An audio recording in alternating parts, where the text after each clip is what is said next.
जितना करप्ट इस मुल्क का निज़ाम और लोग हैं उतना कोई भी नहीं है, क्योंकि ये इस्लामी जमहूरिया पाकिस्तान है। पुतिन ने इंडिया के प्राइम मिनिस्टर नरेंद्र मोदी को सल्यूट किया वेस्ट के खिलाफ अपनी ताकत दिखाने पर। आज रशिया ने तारीफ कर दी है। कुछ साल पहले जो है अमेरिका इसके जो है तलवे चाट रहा था इंडिया के।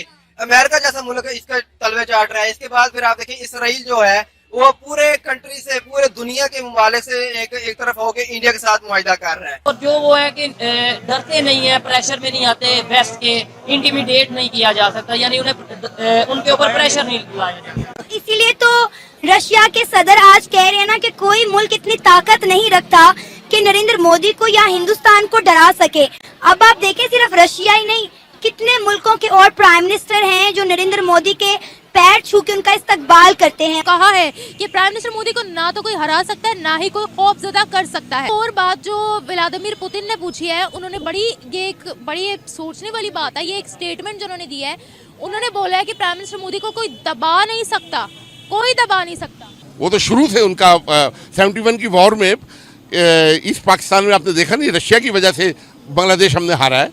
ना अमेरिका बीच में आ सका, ना चाइना आ सका। बहुत बड़ी पावर है रशिया जो है ना, अमेरिका के बाद दूसरी बड़ी सुपर पावर। जय हिंद दोस्तों।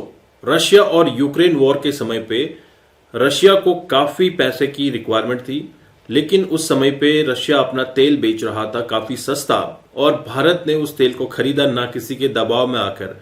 कई बार मंचों पे भारत को बोला गया कि आप तेल ना खरीदो, इतना सस्ता तेल नहीं खरीदना चाहिए, लेकिन भारत के चाणक्य जयशंकर जी ने कहा कि हमारी मर्जी है, हमारा पैसा है, हम तेल किसी से भी खरीदें, ये मैटर नहीं करता कि तेल कौन बेच रहा है, बस हमें सस्ता तेल मिल रहा है और अपने देशवासियों के लिए सस्ता तेल मुहैया कराया है।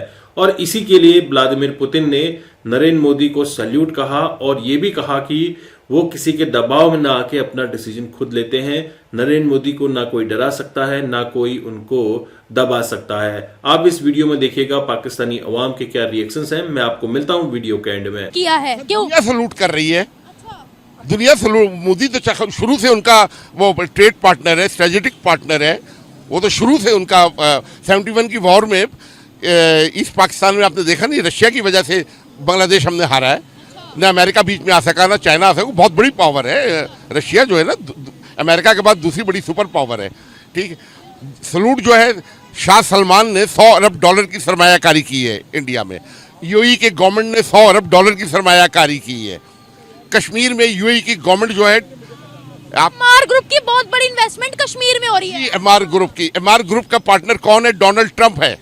ठीक, वहाँ पे 7 स्टार होटल और 5 स्टार होटल के रिजॉर्ट्स बन रहे हैं। वो स्विट्जरलैंड से आगे डेवलप करना है। और बात जो व्लादिमीर पुतिन ने पूछी है, उन्होंने बड़ी सोचने वाली बात है। ये एक स्टेटमेंट जो उन्होंने दिया है, उन्होंने बोला है कि प्राइम मिनिस्टर मोदी को कोई दबा नहीं सकता, कोई दबा नहीं सकता। सर जाहिर बात है, ताकतवर को कौन दबाएगा?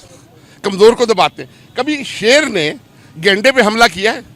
हाथी पे हमला किया है? वो किस पे करता है? बकरी पे, हरन पे, गाय पर। वो जाहिर बात है कमजोर को सब कोई दबाते हैं।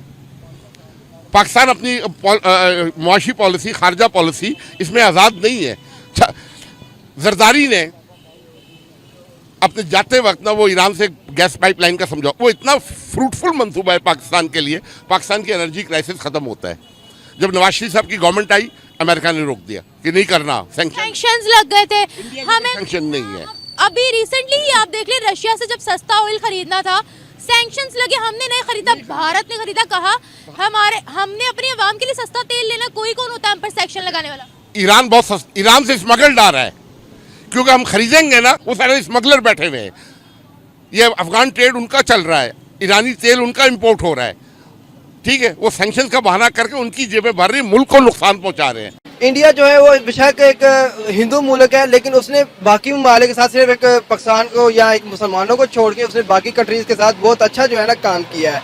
अगर हम उनके जो है काम के बारे में बात करें या टेक्नोलॉजी की बात करें, तो पूरे हिंदुस्तान के जो गुजरात के खासकर लोग हैं या हिंदुस्तान के लोग हैं, वो बाहर के मुल्क में, रशिया में, अमेरिका में वो एक अपना बड़ा अच्छा नाम पैदा कर रहे हैं। लेकिन हमारे अगर इसी तरह बात की जाए पाकिस्तान की, तो ये क्या कर रहे हैं? अमेज़न का पाकिस्तान में आया, इन्होंने जी माशाल्लाह 1 महीने में वो भी पाकिस्तान से भगा दिया है। किसी भी फील्ड में है वो तो बहुत स्ट्रॉन्ग है। तो रशिया आपको भी पता है, पूरी दुनिया जानती है वो कितना तरक्की याफ्ता मुल्क है। तो इस हिसाब से उनका बनता है रशिया का उन्हें सपोर्ट करना, क्योंकि एक तो इंडिया के पास ना सिर्फ हमारे पास तो है ना कि हम एटमी ताकत हैं, तो हमारे पास ये एक बहाना है कि जी नहीं जी हमें कोई डरा नहीं सकता। वो एटमी अगर हम एटमी ताकत है तो इस तरह के सिर्फ नाम के हैं, हम वो एटम धमाका जो है ना कर भी नहीं सकते किसी पे, लेकिन इंडिया के पास ये ताकत है। इसीलिए तो रशिया के सदर आज कह रहे हैं ना कि कोई मुल्क इतनी ताकत नहीं रखता कि नरेंद्र मोदी को या हिंदुस्तान को डरा सके। अब आप देखें सिर्फ रशिया ही नहीं, कितने मुल्कों के और प्राइम मिनिस्टर हैं जो नरेंद्र मोदी के पैर छू के उनका इस्तकबाल करते हैं, उनके गले मिलते हैं। जी देखिए ना, अब आज रशिया ने तारीफ कर दी है, कुछ साल पहले जो है अमेरिका इसके जो है तलवे चाट रहा था इंडिया के, अमेरिका जैसा मुल्क इसके तलवे चाट रहा है। इसके बाद फिर आप देखें इसराइल जो है वो पूरे कंट्री से, पूरे दुनिया के ममालिक से एक तरफ होकर इंडिया के साथ मुआहिदा कर रहा है, ठीक है। इसके बाद फिर आप देखें कि सऊदी अरब जो एक मुसलमान होने के नाते जो है मुसलमानों की बड़ी मुकद्दस जगह है, लेकिन बदकिस्मती से ये देखें कि वहां पर जाके भारत को, इसको नरेंद्र मोदी को कितनी इज्जत दी जा रही है। उसके बाद आप देखें कि दुबई में जो एक, अगर हम कहें कि शहजादे जो पाकिस्तान के हर वक्त गुनगुनाते थे पिछले कुछ ममालिक सालों की वजह से जो क्राइसिस हुए हैं पाकिस्तान में, उसके बाद आप देखें कि उन्होंने पाकिस्तान से मुंह मोड़ लिया है और वो इंडिया की तरफ अट्रैक्ट हो रहे हैं। तो ऐसा मेरा नहीं ख्याल कि शायद पाकिस्तान के अलावा कोई और मुल्क रह जाएगा जो इंडिया की गुलामी में नहीं आएगा। 47 में हम लोग आज़ाद हो चुके हैं, फिजिकली हम आज़ाद हो चुके हैं, लेकिन आज भी हम जो है मेंटली तौर पर जो है गुलाम है। सॉरी टू से, मुझे कहना तो नहीं चाहिए लेकिन अफसोस के साथ ये कहना पड़ रहा है कि हम लोग पढ़े लिखे जाहिल हैं, ठीक है। इंडिया जो है इस वक्त पाकिस्तान से 100 गुना बेहतर है, और अगर आज प्यूटन कर रहा है उसकी तारीफ, तो कल को कोई और मुल्क जो रहता है, ऑस्ट्रेलिया, न्यूजीलैंड या जो भी जो मुल्क है, तकरीबन आप खुद देखेंगे पाकिस्तान के जो इस वक्त हालात चल रहे हैं, इस वक्त जो पाकिस्तान की सूरत कर दी गई है, अगले 5 साल में या 7 साल में जो है इंडिया को 150 से 200 ममालिक जो है कबूल कर लेंगे। इस वक्त आप खुद देख रहे हैं जो इंडिया के दूसरे ममालिक के साथ मुआहिदे चल रहे हैं ना, ये आप इस तरह समझें कि पाकिस्तान और चाइना चलो फिर भी कुछ ना कुछ बेहतर है, लेकिन इंडिया इस वक्त आने वाले कुछ दिनों में अमेरिका की जगह ले लेगा। अमेरिका पिछले दिनों से, काफी दिनों से जो है अमेरिका की नजर भारत में बहुत जो है ना इन्वेस्टमेंट करने की, आप देखें गूगल जैसी, एप्पल जैसी और टेस्ला जैसी जो बड़ी बड़ी बिलियंस कंपनी है वो इंडिया में आ रही है। जो पाकिस्तान में है, जो पहले जो थी पाकिस्तान में ऑलरेडी, वो कंपनियां पाकिस्तान से भाग रही हैं। तो क्यों भाग रही हैं? वो इसी वजह से भाग रही हैं क्योंकि भारत अपने आप को बहुत मेंटेन कर चुका है। भारत एक बहुत जो है ना, अगर हम कहें कि इस वक्त दुनिया का राज करने को से कोई नहीं रोक सकता, तो ये हकीकत है, इसमें कोई झूठ नहीं है। हमारे 75 का नोट पाकिस्तान में नहीं चल रहा और इंडिया की जो करेंसी है वो 25 मुल्कों में चल रही है, ठीक है। तो आज देखें, आज उसकी 25 मुल्कों में चल रही है, कल को उसकी करेंसी जो है रशिया में चलेगी, अमेरिका में चलेगी, तो फिर हमारी क्या औकात रह जाएगी।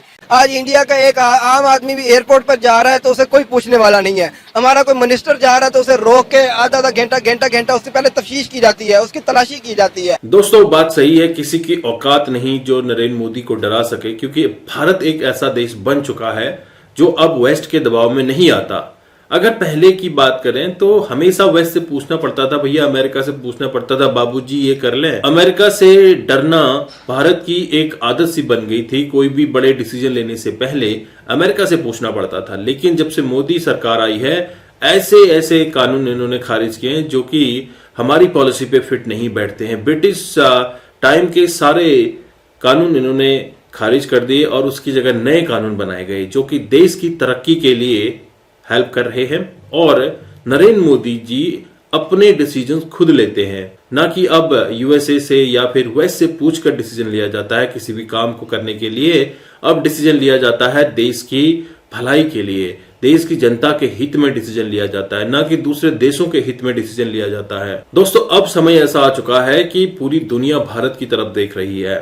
भारत में आए दिन आपको फॉरेन इन्वेस्टमेंट देखने को मिल रहा है। नरेंद्र मोदी ने मेक इन इंडिया प्रोजेक्ट के थ्रू काफी फॉरेन इन्वेस्टमेंट भारत में लाया है, जिसके चलते भारत के लोगों को रोजगार मिला है और चौथी बड़ी इकोनॉमी भारत बन पाया है। आने वाले 2030 तक हो सकता है भारत तीसरी बड़ी इकोनॉमी बने और इसमें नरेंद्र मोदी का प्राइम मिनिस्टर पद पे इलेक्ट होकर आना बहुत जरूरी है, क्योंकि जो पॉलिसीज, जो काम इन्होंने स्टार्ट किया था वो पूरा होना चाहिए। लेकिन देश की जनता ने पूरा मन बना लिया है। पिछले इलेक्शंस जो कि मध्य प्रदेश, छत्तीसगढ़ और राजस्थान में बीजेपी की बम्पर जीत हुई है, उससे यही पता चल रहा है कि अब नरेंद्र मोदी ही 2024 में प्राइम मिनिस्टर पद पर बैठेंगे। और इससे पाकिस्तान में काफी खलबली मची है कि अगर मोदी आ गया तो हमें नंगा कर देगा। वहीं पे सारे देश अब मोदी को सैल्यूट करते दिख रहे हैं और मोदी की इस जीत से पूरी दुनिया को मैसेज जा चुका है कि 2024 पक्का है। और अब तो विदेशी भी कहने लगे हैं, बोले तो शेख भी कहने लगे हैं कि भैया